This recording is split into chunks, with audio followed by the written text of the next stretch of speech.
Immediately after I was born, my mother passed away, and I was raised by my grandmother. My father, who deeply loved my mother, was unable to love me, who he believed had taken her life.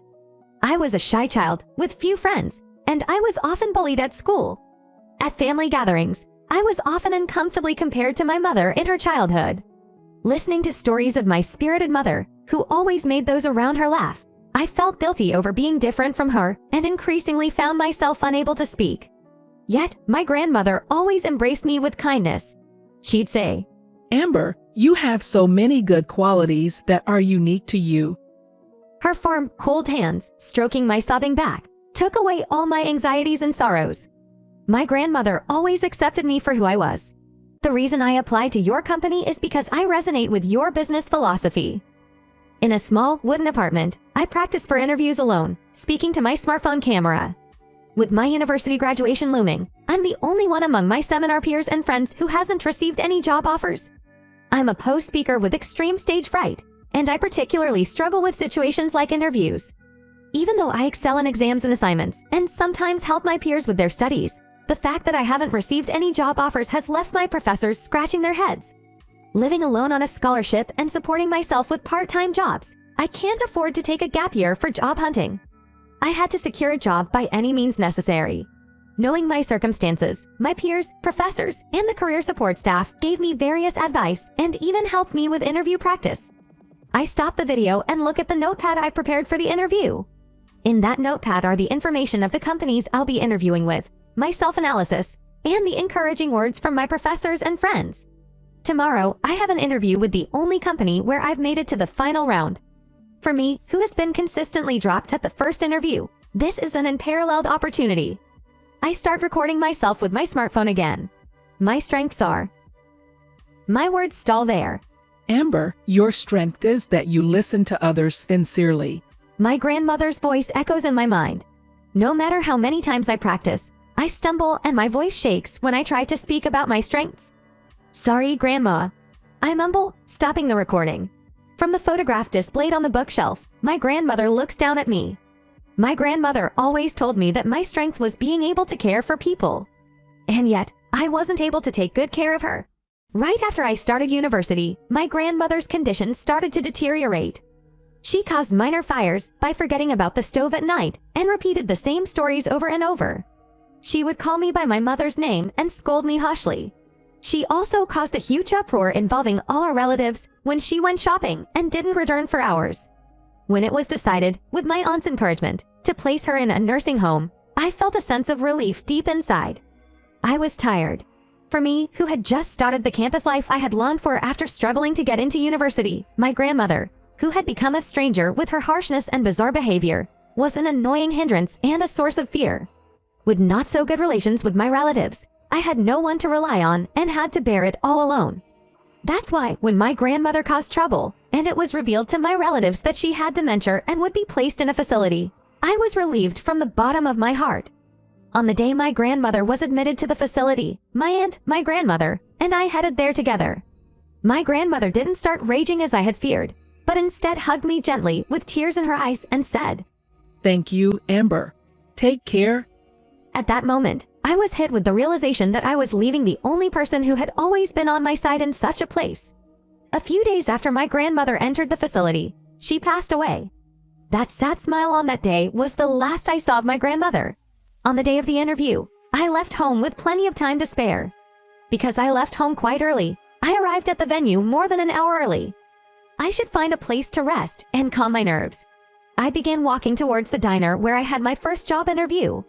Suddenly, a scene caught my eye. This was in a downtown area on a weekday, with salespeople and others bustling about their outdoor work. Among the busy crowd, an old lady was hesitantly pacing back and forth in front of the crosswalk. I had an uneasy feeling and paused on my way to the diner to watch the old woman. Her anxious face reminded me of my grandmother on that day, and I couldn't take my eyes off her. A businessman engrossed in his phone walked right into her. The old lady fell in the middle of the crosswalk. "Watch out!" Before I knew it, I was running. I hurried over to help the old lady up. "Are you okay?" Supporting the old lady, I somehow managed to move her to the side of the road. "I'm sorry, I got lost trying to go home," she said apologetically. "Really? "Where do you live?" I asked as I pulled out my phone. I still had time and thought I might be able to help guide her. As I was about to input the address the old lady gave me into my phone, I stopped in surprise. "Arizona, you say?" "Yes, it is," the old lady replied with a smile. It seems I've gotten a bit confused after not seeing it for a while. I'm glad I met a kind soul." Seeing the old lady smiling happily, I was taken aback. This was New York. As I was wondering what to do, I noticed a small piece of fabric sewn onto the old lady's clothes. "Sorry for causing you trouble." As I handed the old lady a warm cup of tea, she smiled apologetically. We were now sitting across from each other in the diner. We decided to wait for the old lady's pickup at the diner. I called the number sewn onto her clothes from my phone. The person who answered was a woman named Catherine. She apologized repeatedly in a weary voice, saying, "I'm so sorry for the trouble." I told Catherine where we were and that we had found a place to settle down, and that I would contact her again. Then, I hung up and arrived at the diner. It's close to many businesses, and I had plenty of time since I arrived early. I spread out my notepad that I prepared for the interview in front of the old lady. When I looked at the old lady, our eyes met.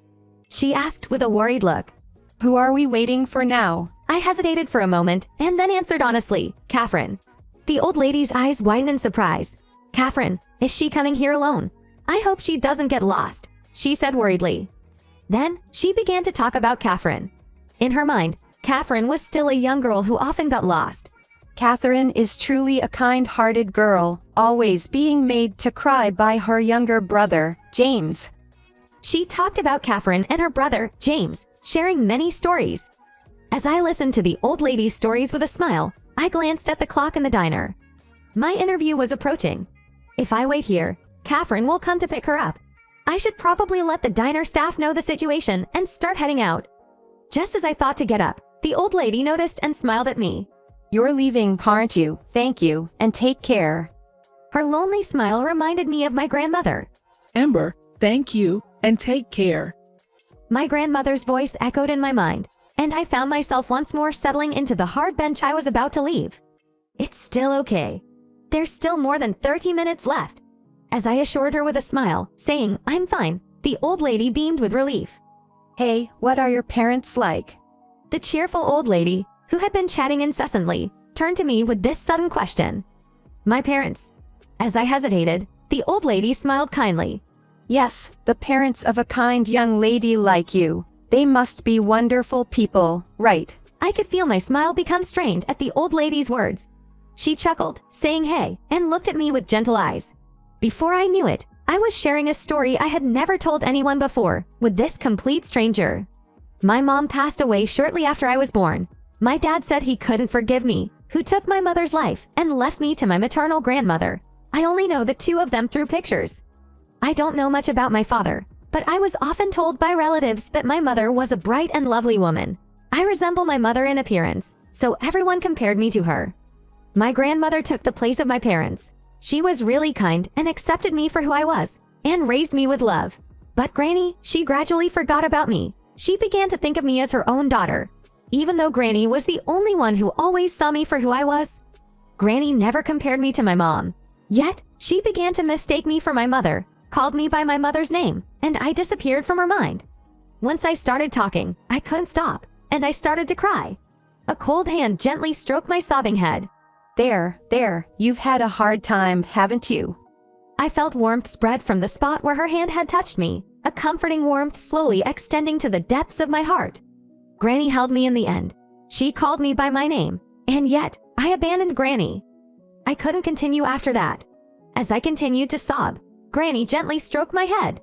"It's okay, you're a lovely grandchild. The most important thing is for you to be happy. I'm sure your grandmother, and your mother too, would wish for nothing more than your happiness," the old lady said gently as she stroked my hair.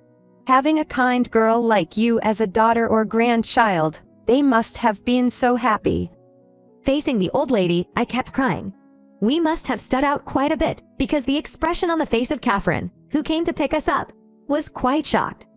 "I'm sorry if my mother has caused any trouble for you." I shook my head at Catherine, who kept bowing an apology. The old lady said, "I knew Catherine couldn't do it. I'm sorry for causing trouble to the adult here," with a sigh. Catherine's face twisted in sadness. You know, Catherine, your grandmother just can't connect the Catherine in front of her with the Catherine in her memory. But I believe she truly loves you very much. Before I knew it, I was rambling. I knew it was none of my business, but I had to say it. I continued to relay to Catherine the stories I heard from the old lady about how much she loved Catherine. Catherine seemed shocked at first, but gradually her eyes welled up, and she started to cry with muffled sobs. I said goodbye to Catherine and the old lady, who kept thanking me, and I left diner. I was way past the time of my job interview. I took out my cell phone and called the company to apologize for not being able to make it to the interview. Then I headed straight for the train station to go home. When I got home, I started talking to my grandmother in the picture about the day I had and about my life up until now. I talked for hours on end, crying. I had never talked this much in my life, and the words just kept flowing out of me. There was so much I wanted to talk about. The next day, seeing my tear-stained face, my professor and friends looked very disappointed. When they heard my story, they were astounded, saying, "What a waste, and you should have just left it to the staff." But one of them said, "But it's so like you, Amber," and everyone began to agree, saying, "Indeed, and Amber is such a good listener, it makes you want to talk." With their words of encouragement, "Let's try again," I headed for the job placement office. The staff member, who had become very familiar to me, looked at me with a concerned expression. I don't think what I've done is a mistake. I have no regrets either. However, the fact that I had to redo my job hunting was depressing. I started my job search again. Good companies had already ended their recruitment, and I kept applying to promising companies among those left, but the results weren't very good as usual. Then one day, I received a call on my cell phone. Sorry for the sudden call. Is this Amber Brown? It was a call from a company where I couldn't have an interview the other day, and it was about conducting a re-interview. Feeling as if I was bewitched by a fox, I told my professor about this. My professor and my friends were happy for me as if it were their own, saying, "That's good. The opportunity has come around again." As soon as I got home, I reported this joy to my grandmother. I pulled myself together and started preparing for the interview again. On the day of the interview, when I told my name at the reception, the receptionist called the person in charge on the internal phone. As I was waiting for the person in charge in front of the reception, a woman came in after a while. "Ha!" Seeing the person who appeared, I was so surprised that my mouth was open. It was Catherine, who was dressed in a suit. It's been a long time. When Catherine bowed politely and started walking, saying, "Please come this way," I followed her, not knowing what was going on. As Catherine continued to move deeper into the company, she stopped in front of a heavy door. The plate says the president's office. When Catherine knocked on the door, there was an instruction to come in from inside, and I reluctantly stepped into the president's office. "Nice to meet you, Amber Brown. I'm Johnson, the president." The person in the back of the splendid room was a man in his late 50s. He introduced himself briefly and laughed, saying, "My mother bothered you the other day." "My sister really wanted to meet you. You were going to have a home interview the day you helped my mother, weren't you? This is a family shame, so I decided to set up a re-interview." "Are you by any chance James?" I, who had been listening to his words in astonishment, blurted out something off the mark out of nervousness. The president twisted his face and said, "That's right," with a puzzled face. "I'm sorry. I heard a lot of stories from your grandmother. She said you are rambunctious but really kind, smart, friend-loving, and proud son." I continued in a rush. There was something I had to convey no matter what.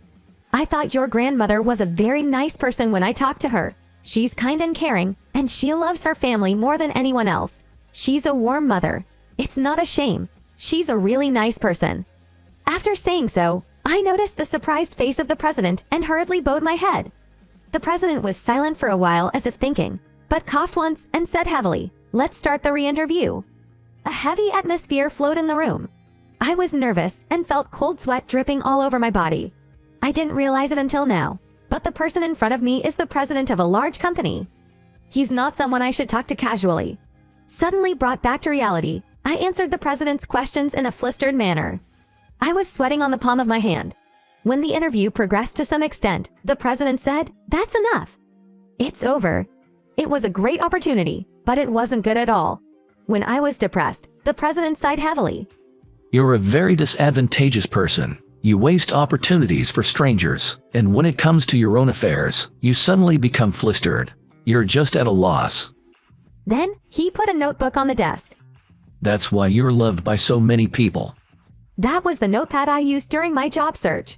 I don't know how I managed to lose it, but I wonder how it ended up here. As I was staring at the notepad, the president gave a wry smile. This is what my sister received from a waitress who ran after you when you left the diner. I didn't really understand what you were trying to say earlier since you seemed so flustered. But by reading this, I can understand who you are. The president signaled with his eyes, and Catherine opened the last page of the notepad and handed it to me. Interviews are conducted to understand a person's character. I wasn't sure about your character based solely on this interview, but I have a good understanding of who you are. You're a sincere person who listens carefully to others and genuinely engages with their feelings. I would like such a person to work in our company. While listening to the president's words, I couldn't take my eyes off the last page of the notepad. There, in a beautifully elegant handwriting that I didn't recognize, was written, "Thank you for listening to my story. I wish you happiness." Holding back tears that were about to overflow, I bowed and said, "I'm honored to serve." After that, I got a job in a company and worked in sales. My friends were surprised to hear that I, who am not good at talking, am in sales. But surprisingly, I found myself well suited for this job. I listen carefully to the customer's words and suggest the best plans. Although I'm still not good at speaking up, I'm living a fulfilling life with the help of those around me. I still occasionally visit that old lady's house and listen to her stories. The old lady sometimes mistakes me for Catherine, but her warm heart has saved me many times. Thank you, Grandma.